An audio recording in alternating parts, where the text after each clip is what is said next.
All right.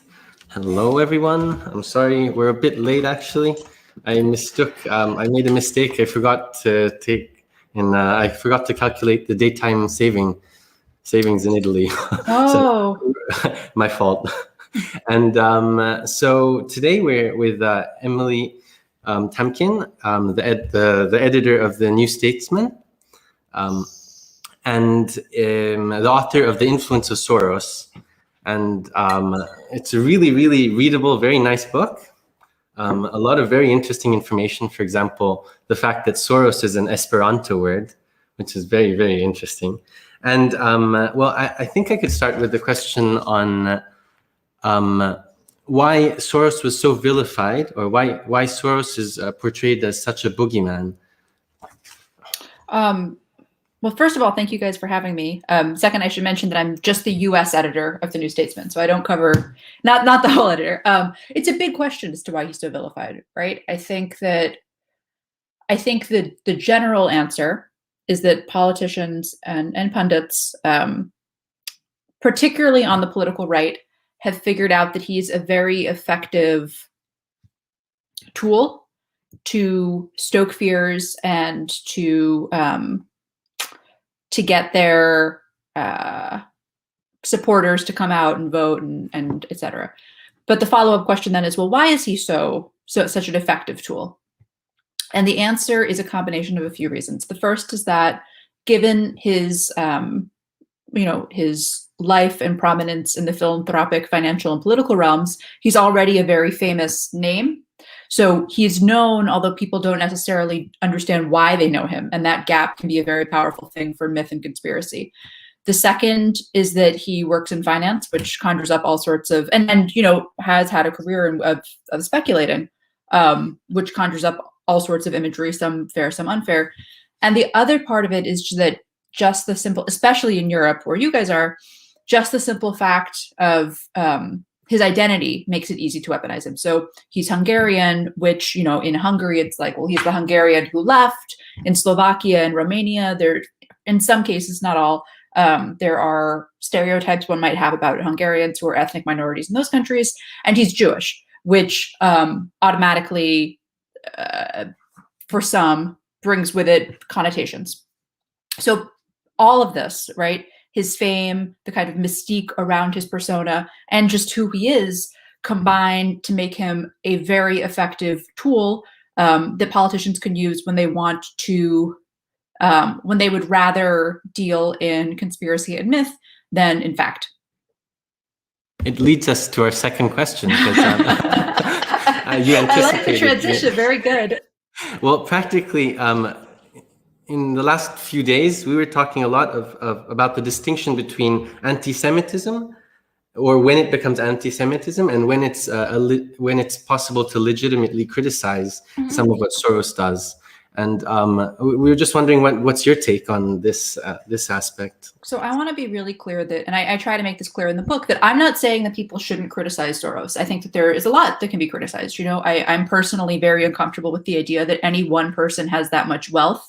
And that, even things that he did that I might think are good, or that I do think are good, there's still the question of, well, why was he in a position to do them as opposed to like any number of other people?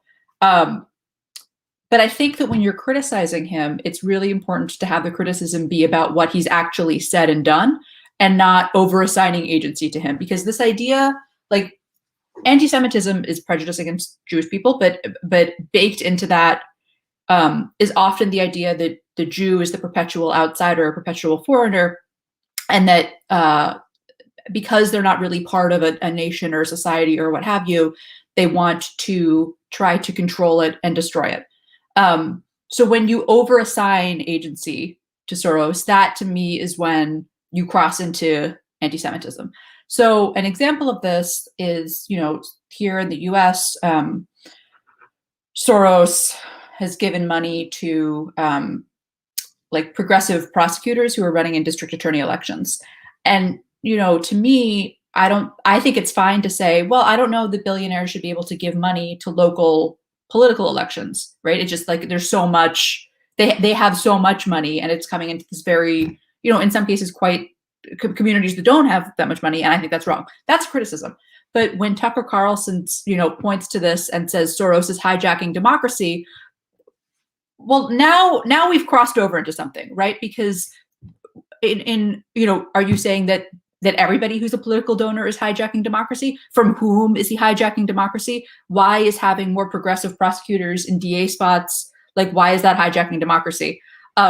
So to me, I think it's actually not that hard, to be honest, to separate legit criticism from anti-Semitic conspiracy. Because if you're criticizing what he's done, then you can just say what he's done and explain why you think that's wrong. Well, I don't know how you're anticipating all our questions, because you already introduced the theme of big donors, and so our next question is what do you think about the contradiction, the influence he has, and how it contradicts his goal? For example, so like the effect of big donors, I could say in short. I mean, look, I think they're in direct contradiction. I do. And I think that, when Soros himself calls for higher taxes on billionaires, I think that there's some understanding in his mind, too, that there's a contradiction.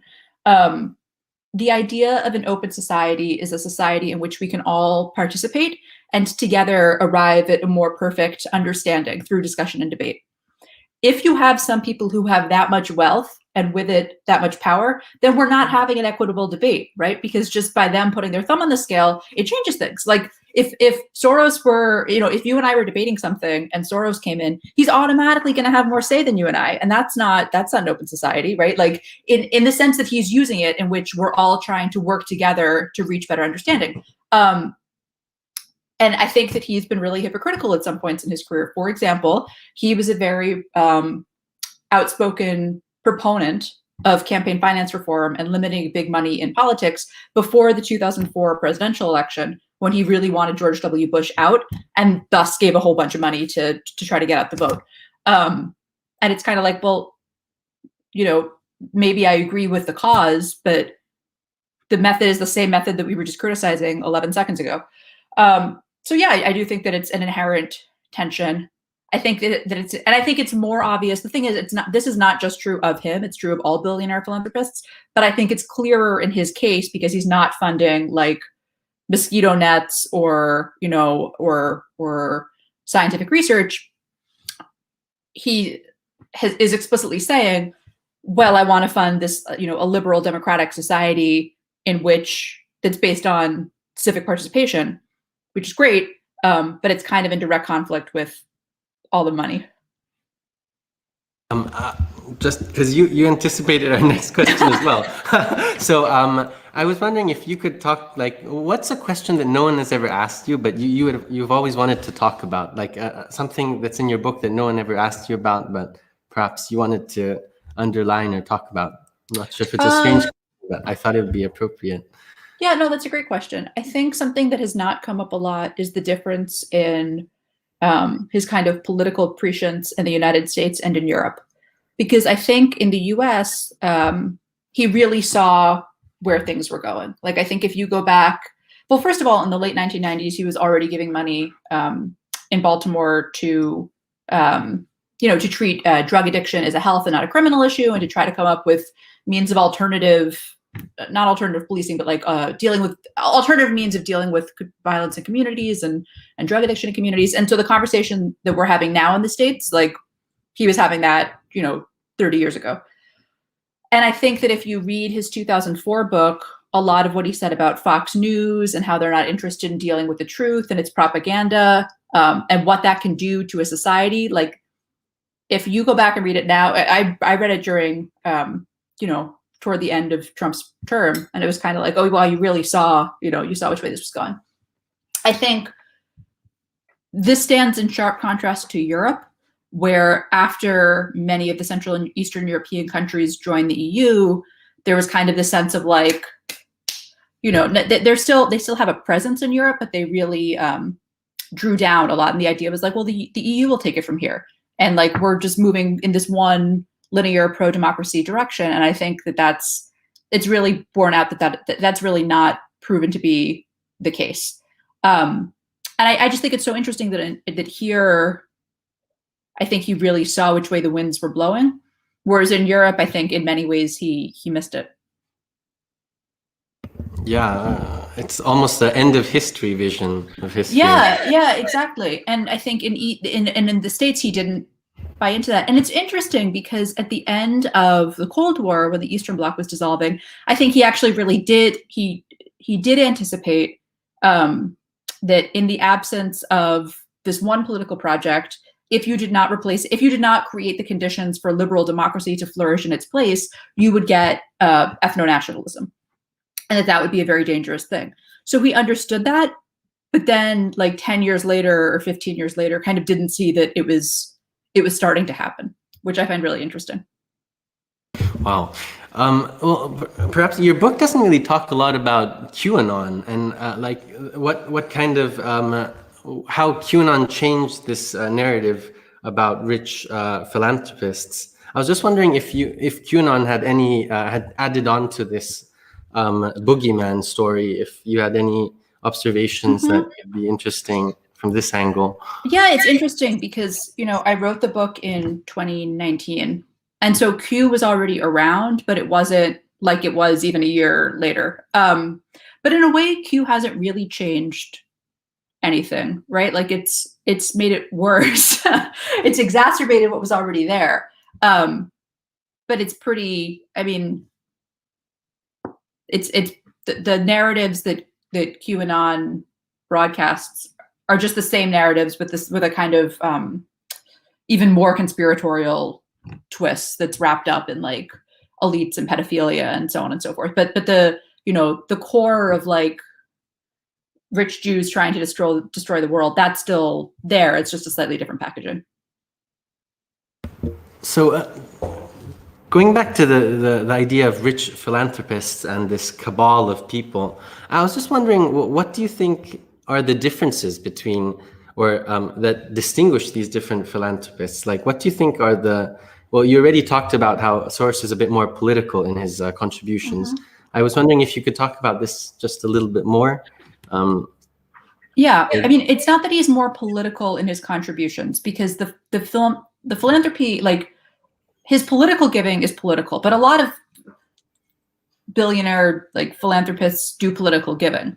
I think he's different in that the philanthropic project is about a more civic society, and that's something that you don't always see, right? Of course. So he's different from some people on that. And then the other way in which I think he stands out is that, well, two other ways. The first is that even though he's Jewish, he's been very conscious of not giving to explicitly Jewish causes. And in fact, when he made his first donation to a Jewish cause, it was to Jakob Finci, who is in Bosnia. And he told, you'll have read this in the book, but he told him, like, I don't just want this money going to help Jewish people. I want this to help everyone. And in part, this was because of negative experiences that he had with Jewish philanthropy in London. But in part, it's because, I think to him, it's about universal human rights and universal values, and not just like, let me help my own. It's more seeing like, well, everybody's my own. Like that group could be this group, and the group suffering changes, but the suffering remains the same. And so we need to create conditions to make everybody suffer less. The other way in which he's different from some in terms of political giving, and this is why I kind of don't like it when people are like, he's just the Koch brothers of the left. It's like, well, the Kochs gave money to push policies that help them. And I think it's very difficult to make that case for Soros. Not that he hasn't done self-interested things, like his entire financial career is obviously self-interested. So I'm not saying that like he's a saint, but if you look at, because he's not, but if you look at where his political donations have gone, they're not going to come back and enrich him. And you can't say the same thing for the Kochs. Yeah, or for a lot of people, to be honest. Yes. I mean, you say that near the beginning of the book, if I'm not correct, you say that he started the giving because he wanted to get a tax cut, if I'm not mistaken. Well, partly because he wanted to get a tax cut. It's both. On the one hand, because there's two parts of it, right? On the one hand, he was working in finance and making all this money and feeling himself under all this pressure, making this money. I was kind of like, this is silly. Like, why am I putting myself through this just to enrich myself? I should be doing something else with the money. But on the other hand, he set up a charitable trust, which is a way for his children to get the money tax-free. So it's both, right? And I think that we should be really clear when we talk about this, that billionaire philanthropists, you know, first of all, they're helping their own reputations. Although in Soros's case, this ends up being less true, right? Because I think that his philanthropy is made a lot of people try to sully his reputation. But also, like, they're getting something out of being philanthropists. It's not purely out of the goodness of their hearts. It's so shocking to hear the story about Orban and Soros, and how Orban was actually helped by Soros so much, and then he turned around and started attacking Soros. It's just shocking to read that part of your book. Perhaps, I know that you say it's not a biography. I think you said it like 9 times in your book. But we were just wondering what you think, how you think history is going to see or judge Soros, or Soros. I'm not sure how you're supposed to pronounce it. Well, the Hungarian pronunciation is Soros, but I think he now goes by Soros just because he's been in the States for so many years. First of all, I think the main thing he will be remembered for is going to be the breaking of the Bank of England, right? Like, I think, while I think his main legacy is the philanthropy, I think the reality is that the main thing that he'll be known for in history is breaking the bank. But I think for many, many people, I mean, you're in Europe. In certain parts of Europe, it is very difficult to speak to like go into a city and go into a university or a think tank or a conference and not find people who had a Soros scholarship or who went to CEU or who went to a debate that Soros put on or who like participated in an arts festival that they, it's just, and all of, some of those people turned around and became Viktor Orban, but I think a lot of them have turned around and tried to complete the project, which is to create this more equitable society in which everybody can participate in the debate of how to be.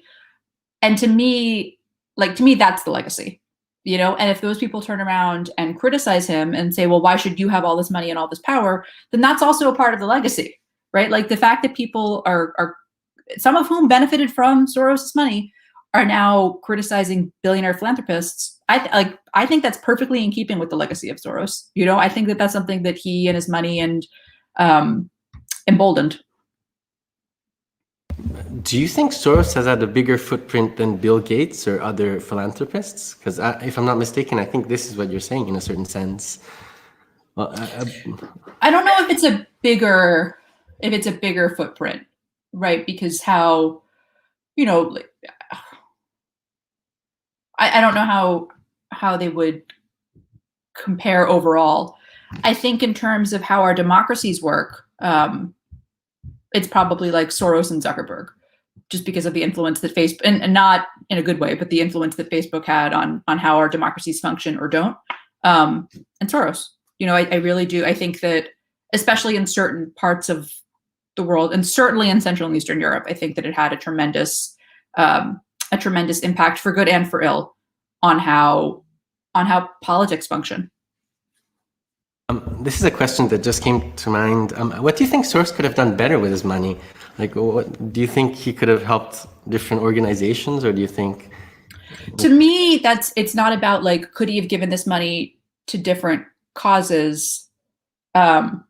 It's what could he have done so that he didn't have all this money in the first place?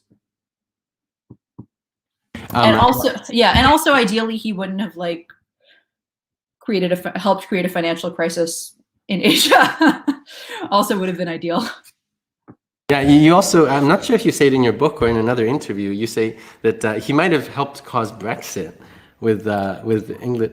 Yeah. Well, that's, because, so ironically, the person who made this argument was in the German central bank and was one of the figures who kind of refused to help Britain while all this was happening. So it's interesting that he would say this, but he basically drew a line between 1992 and Britain leaving the European exchange rate mechanism, which was prompted by Soros breaking the bank or speculating on the pound, such that its value lowered so much that it had to leave this band. That because Britain left that financial or that economic group, that you can trace a line from that to Britain leaving the political group that is the EU.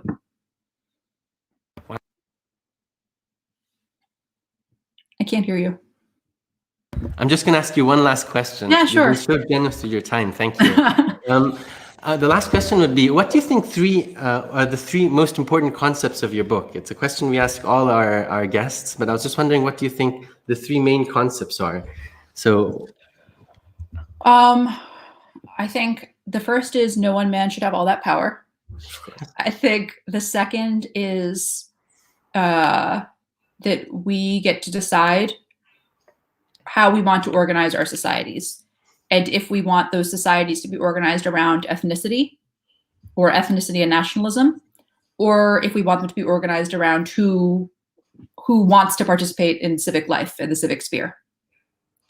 And I guess the third is, how do we think about, well, I guess the third is how we think about identity and what we do with other people's identities, and whether we try to vilify them or weaponize them or hurt them because of them, or whether we see those identities as something that can be, embraced and accepted and brought into the fold, and that doing the latter takes work, that's something that needs to be cultivated. But that not doing that is, but that's literally a matter of, like, getting that right is a matter of life and death. Of course. Of course. Thank you, guys. This was fun. All right. Take care.